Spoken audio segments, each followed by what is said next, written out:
আসসালামু আলাইকুম। ফেসবুক থেকে আমরা একটি নিউজ দেখি আজকে। ফেসবুকে আপনারা দেখবেন ফেসবুকের যে পেজ আছে ইন্ডিপেন্ডেন্ট 24.tv থেকে যে চ্যানেল আছে বা পেজ আছে, সেই পেজে আপনারা গেলে দেখবেন ইন্ডিপেন্ডেন্ট 24। ওইখানে একটা শিরোনাম আসছে যে বিয়ে বাড়িতে সাউন্ড বক্স বাজানো নিয়ে প্রতিবেশীর মারধর, নিহত এক। বিস্তারিত কমেন্টে বিস্তারিত লিখেছে। এখানে বিস্তারিত যদি আমরা যাই, এখানে দেখা যাচ্ছে কোনো এটা হচ্ছে নাটোরের বড়াই গ্রামে বিয়ে বাড়িতে সাউন্ড বক্সের উচ্চ শব্দে গান বাজানোকে কেন্দ্র করে প্রতিবেশীর মার ধরে কামাল ব্যাপারী নামে একজন নিহত হয়েছে। এখানে মূল ঘটনাটা হয়েছে একটা বিয়ে বাড়িতে কামাল ব্যাপারী নামে এক বিয়ে বাড়ি, মানে ওনার ভাতিজার বিয়ের উপলক্ষে তার নিজ বাড়িতে উচ্চস্বরে সাউন্ড বক্সে গান বাজাচ্ছিল। তো ওইখানে উচ্চস্বরে গান বাজানোকে কেন্দ্র করে তার আশেপাশে প্রতিবেশী যারা ছিল, এর মধ্যে থেকে একজন, তার দুই একজন, এখানে যেভাবে লিখেছে নিউজটি সেভাবে হচ্ছে পার্শ্ব প্রতিবেশী কয়েকজন এসে তাকে বাধা দেয়। বাধার মুখে হয়তো কথা কাটাকাটি যে কোনোভাবে তা হতাহত হয়ে এখানে ঘটনাস্থলে যার বাড়িতে মূলত অনুষ্ঠান বা উচ্চস্বরে গান বাজাচ্ছিল ওইখানে উনি উপস্থিত, যে কামাল ব্যাপারী ওইখানেই মৃত্যুবরণ করে। তো এখানে দেখেন অনেকে আপনারা এই আমাদের আশেপাশে যারা আপনার বিয়ে বাড়িতে, আপনার সন্তানের মুসলমানের অনুষ্ঠানে বা সামাজিক যে কোনো অনুষ্ঠানে যারা উচ্চস্বরে আমরা গান বাজনা বাজাই, তাদের উদ্দেশ্যে বলে, আপনার বাড়িতে আপনার ছেলেকে বিয়ে করাচ্ছেন, আপনার মেয়েকে বিয়ে করাচ্ছেন, তারা বাসরঘর করবে, তারা আমোদ ফুর্তি করবে, তা আপনারা খাওয়া দাওয়া করবেন, আপনারা আনন্দ ফুর্তিতে থাকবেন। আপনার যে উচ্চস্বরে যে গানগুলো বাজান, এই এত বড় বড় বক্সগুলো নিয়ে যে গান বাজনা বাজান, আপনি যে ঘরটাতে গান বাজনা বাজাচ্ছেন, এই গানের যে উচ্চস্বর যে সাউন্ড বক্সের যে শব্দটা, এই শব্দটা তো আপনার উঠানের মধ্যে, আপনার বাড়ির মধ্যে সীমাবদ্ধ থাকে না। সেখানে এই সাউন্ডটা কিন্তু আপনার ঠিক প্রতিবেশী ঘরে, আপনার ঘরের পরের যে ঘরটা আছে বা আশেপাশে চতুর্দিকে যে বাড়িগুলো আছে, তারার মধ্যে থেকে আপনারা একটু খেয়াল করে দেখেন। আপনি এখানে আনন্দ ফুর্তি করতেছেন, আপনার ছেলেকে বিয়ে করেছেন, মেয়েকে বিয়ে করেছেন, অথবা অন্য যে কোনো প্রোগ্রামের জন্য সাউন্ড বক্স বাজাচ্ছেন। আপনার ফ্যামিলি ছেলেমেয়েরা আনন্দ ফুর্তি করবে, বাসরঘর করবে না, মুসলমানের জন্য সে আনন্দতে নাচানাচি করবে, যাই কিছু করে সম্পূর্ণ আপনার মধ্যে আনন্দটা তো আপনি পাচ্ছেন।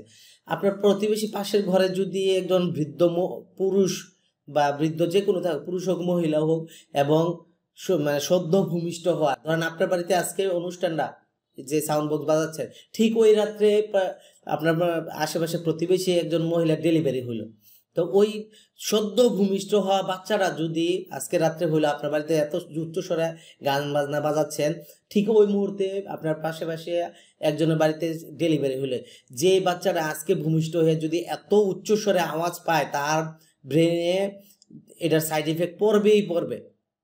সেটা হয়তো আপনি বুঝবো না, এটার জন্য তার নানান রকমের ক্ষতি হইতে পারে, তার ব্রেনের ক্ষতি হইতে পারে, তার কানের ক্ষতি হইতে পারে, সদ্য ভূমিষ্ঠ হওয়া বাচ্চাটা। এবং অনেক আছে অসুস্থ ছোট বাচ্চা থাকতে পারে, আপনার আশেপাশে প্রতিবেশী বৃদ্ধ নারী পুরুষ থাকতে পারে।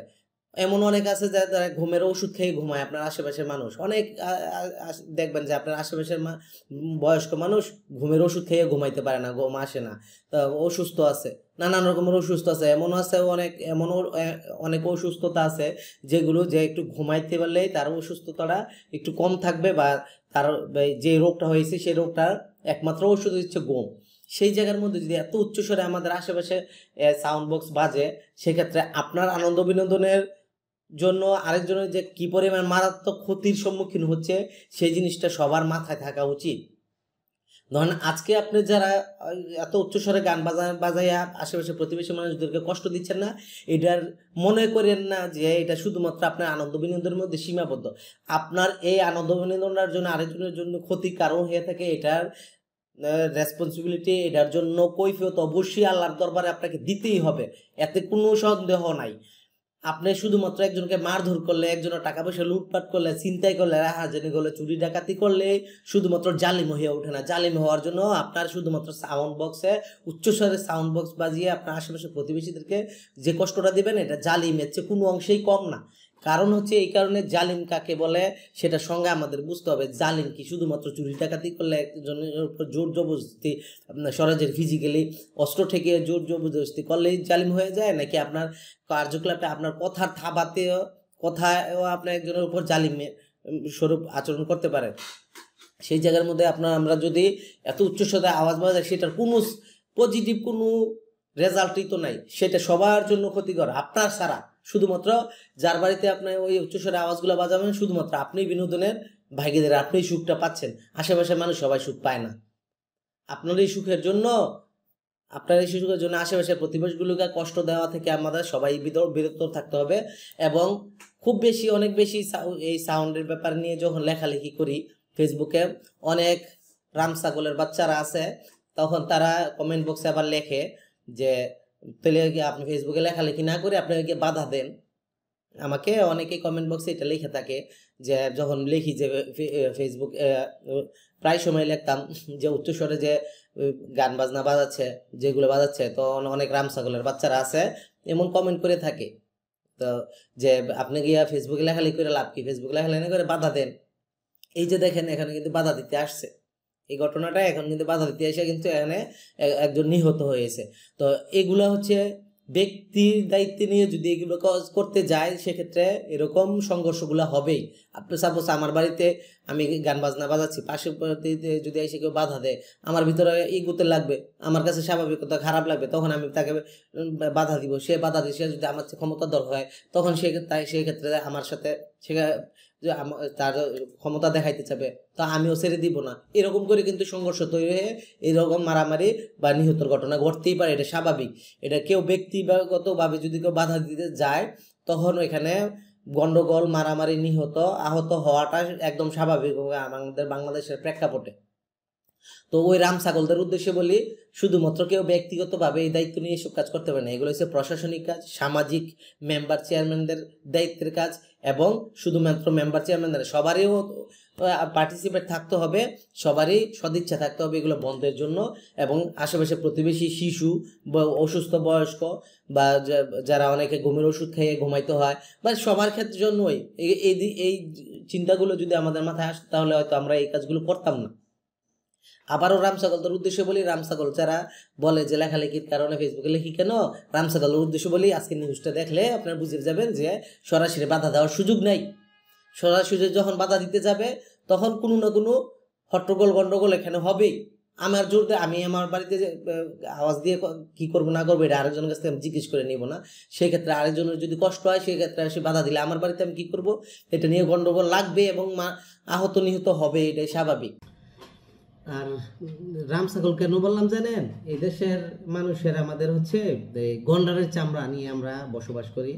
তো এই রাম ছাগল এই কারণে বললাম, যদি কাউকে যদি আপনি দুষ্ট বলেন না, সে দুষ্ট বললে সেটা সে তার গায়ে লাগবে না, মেজাজেও লাগবে না। যদি এখন কি বলে ইংলিশে একটা শব্দ আছে নোটি, NAUGSTY, নোটি মানে হচ্ছে দুষ্ট। বাংলাটা যদি বলেন যে তাকে দুষ্ট, তার গায়ে লাগবে না। যদি নোটি বলেন, নোটি বা নোটি আমরা বলি না, তখন কিন্তু চুলে টানাটানি লেগে যায়, এটা স্বাভাবিক। আমাদের দেশের প্রেক্ষাপটটা কিন্তু এরকম হয়েছে যে যদি নোটি হয়েছে একটা ইংলিশ শব্দ, সেটা বাংলা অর্থ হচ্ছে নোটি, দুষ্ট। তো দুষ্ট বললে কেউ কিন্তু হাসাহাসি করবে, আমার দুষ্টু বলছে, দুষ্ট বললে কি হবে।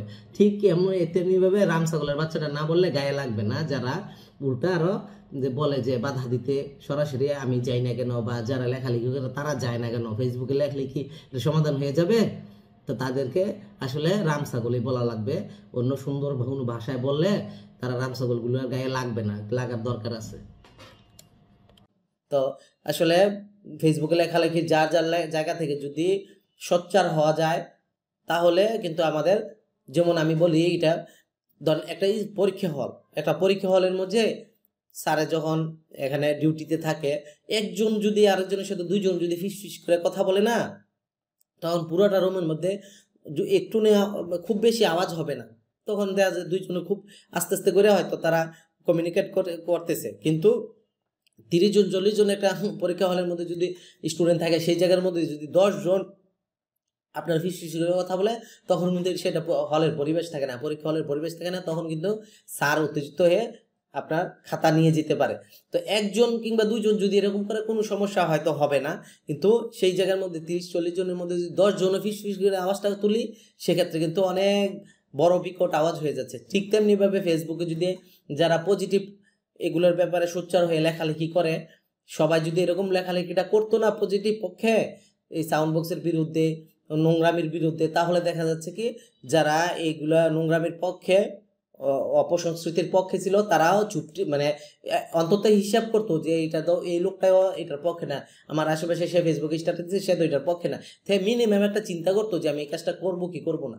সেই জায়গার মধ্যে অনেক আছে মিনমিনে বিলের মতো শুধুমাত্র কয় না আমি ফেসবুকে লেখলেই না আমার চিনিয়ে ফেলবো, আমার কি হবে, এগুলো লেখতেও চায় না। আবার উল্টা কেউ যদি এই ধরনের লেখালেখি করে ওইখানে আবার বাধা দেওয়ার জন্য নানা রকম নেগেটিভ কথা নিয়ে দাঁড়িয়ে যায়, কিন্তু সে নিজে বাধা দিবে না, মিনমিন বিলের মতো সে আবার এগুলো পছন্দ করে না ঠিকই, কিন্তু মিনমিন বিলের মতো আবার ঠিকই এগুলোর সাথে সমর্থন করে যায়। আবার যদি কেউ বাধা দিতে যায় তাদেরকে আবার নানান রকম কথা শুনিয়ে দেয়। মিনমিন বিলাই আর হইছে রামছাগল যদি হইয়া থাকে, তখন এসে অপসংস্কৃতির বিরুদ্ধে কথা না বলে যে এটার বিরুদ্ধে কথা বলবে তার বিরুদ্ধে কথা বলা শুরু করবে। এটা হচ্ছে রামছাগলদের পরিচয়। তাই এরকম বাধা দিতে চাইলে সরাসরি বাধা দিতে এরকম হতাহতের ঘটনা ঘটতে পারে। আমাদের দেশের প্রেক্ষাপট যেরকম আছে, ইভেন সেটা আমার সাথে আমার সাথে ঘটনা ঘটতে পারে। আমি আমার বাড়িতে ঘটনা যে এরকম যদি উচ্চস্বরে বাজাই, আমি কেউ যদি এসে বাধা দেয় আমারও রাগ উঠতে পারে, বা যদি আমার চেয়ে ক্ষমতাশীল হয়ে থাকে কেউ সেক্ষেত্রে আমার উপর আঘাত করতেই পারে, স্বাভাবিক। আবার ঠিক উল্টাটা হইতে পারে, যেহেতু পাশাপাশি যদি কেউ এরকম সাউন্ড বক্স বাজায় আমি বাধা দিতে গেলে এরকম ঘটনাটা ঘটতেই পারে, একদম স্বাভাবিক। এটা হচ্ছে প্রশাসনিক রাষ্ট্রীয় ব্যবস্থাপনায় এগুলোর সমাধান করতে হবে। ধন্যবাদ, সবাই ভালো থাকবেন।